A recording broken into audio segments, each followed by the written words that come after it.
ఈ ప్రభుత్వం అధికారంలోకి రాగానే చాలా నిరుపేదలకు ఇళ్ల నిర్మాణం ప్రతి నియోజకవర్గం యూనిట్గా చేపడతాం. సంవత్సరానికి 4,50,000 చొప్పున నిర్మాణం చేసి ఇళ్ల విషయంలో ప్రత్యేకమైనటువంటి కార్యాచరణతో ముందుకు సాగుతుంది అనేటువంటి హామీని ప్రకటనలు చేయడం జరిగింది అధ్యక్ష. ఇందాక గౌరవ సభ్యులు గారు మాట్లాడుతూ గత ప్రభుత్వం గురించి ప్రస్తావించడం జరిగింది అధ్యక్ష. గతంలో బీఆర్ఎస్ అధికారంలోకి వచ్చినటువంటి తొలినాళ్లలో ఇండ్లకు సంబంధించినటువంటి బకాయిలన్నింటినీ కూడా రద్దు చేసి ఆదుకున్నటువంటి చరిత్ర బీఆర్ఎస్ ప్రభుత్వం అధ్యక్ష. ఈ సందర్భంగా దేశానికి స్వాతంత్రం వచ్చినప్పటి నుండి ఇప్పటి వరకు ఇల్లు లేని నిరుపేదలు కొనసాగుతున్నారు అని అంటే దానికి జవాబుదారీ ఎవరో కూడా ఆలోచించుకోవాలి అధ్యక్ష. అందుకనే మంచి కార్యక్రమం ఈ రాజకీయ పార్టీల కోసం అధికార ప్రతిపక్షం కోసం కాకుండా పేద ప్రజలు కేంద్ర బిందువుగా సాగేటువంటి కార్యక్రమాన్ని అందరం కూడా హర్షిద్దాం, స్వాగతిద్దాం అధ్యక్ష.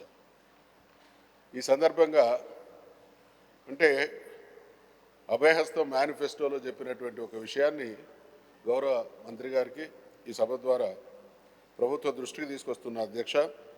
చాలా మంచి ఆలోచన చేశారు, కానీ ఆచరణలో ఎక్కడున్నాం అనేటువంటి విషయాన్ని కూడా కాస్త సమీక్షించుకోవాలి. ఆ సమీక్షలో తేలినటువంటి అంశాల ఆధారంగా నివారణ చర్యలు కూడా తీసుకోవాలి అధ్యక్ష. తెలంగాణ రాష్ట్రాన్ని గుడిసెలు లేని రాష్ట్రంగా తీర్చిదిద్ది రానున్న 5 ఏళ్లలో ప్రతి కుటుంబానికి పక్కా ఇంటిని అందిస్తామన్నారు అధ్యక్ష. మరి ఈ ప్రకటనకు ఇప్పటి వరకు జరిగినటువంటి నిర్మాణానికి కానివ్వండి, ఇవాళ మంత్రి గారు చెప్తున్నటువంటి జవాబుకు మధ్య గ్యాప్ ఉంది. కాబట్టి ఈ 5 సంవత్సరాల కాలంలో 1 సంవత్సరం ఎక్కువ కావచ్చు, 1 సంవత్సరం తక్కువ కావచ్చు. అంటే గడిచిన కాలంలో ఇచ్చినటువంటి హామీకి అనుగుణంగా ఏదన్నా నిర్మాణం జరిగి ఉండకపోతే దాన్ని ఈ ఆర్థిక సంవత్సరంలో అడిషనల్గా టేకప్ చేసి వాళ్ళు ఇచ్చినటువంటి లక్ష్యాన్ని చేరుకునే దిశగా వాళ్ళ బడ్జెట్ కేటాయింపులు కానీ ఆలోచనలు కానీ ఉండాలనేటువంటి విషయాన్ని తమరి ద్వారా ప్రభుత్వ దృష్టికి తీసుకొస్తున్నాం అధ్యక్ష.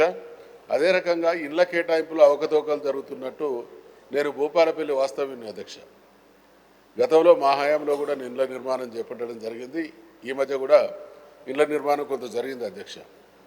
ఈ ఇళ్ల నిర్మాణానికి సంబంధించినటువంటి బెనిఫిషరీస్ విషయంలో ట్రాన్స్పరెంట్గా జరగట్లేదు అనేటువంటి మాట, మేము అర్హులైనటువంటి లబ్ధిదారులు మాకు అన్యాయం జరుగుతూ ఉన్నది, పలానా ఆయనకు 2 ఇళ్ళు ఉన్నాయి, పలానా ఆయనకు 3 ఇళ్ళు ఉన్నాయి, పలానా ఆయనకు ప్లాట్లు ఉన్నాయి, పలానా ఆయనకు కారు ఉన్నది, కానీ ఇల్లు వచ్చింది అనేటువంటి ఆలోచనతో ఉద్దేశంతో అనేక మంది కలెక్టరేట్ల ఎదురుగా ధర్నాలు నిరసన కార్యక్రమాలు కూడా చేస్తున్నారు. కాబట్టి అర్హులైనటువంటి పేదలకు ఇళ్లనిచ్చి మీరు ఏ హామీనైతే ప్రజలకు ఇవ్వడం జరిగిందో దాన్ని తూచా తప్పకుండా అమలు చేయాల్సిందిగా మీ ద్వారా ప్రభుత్వానికి సూచన చేస్తూ ఉన్నా అధ్యక్ష.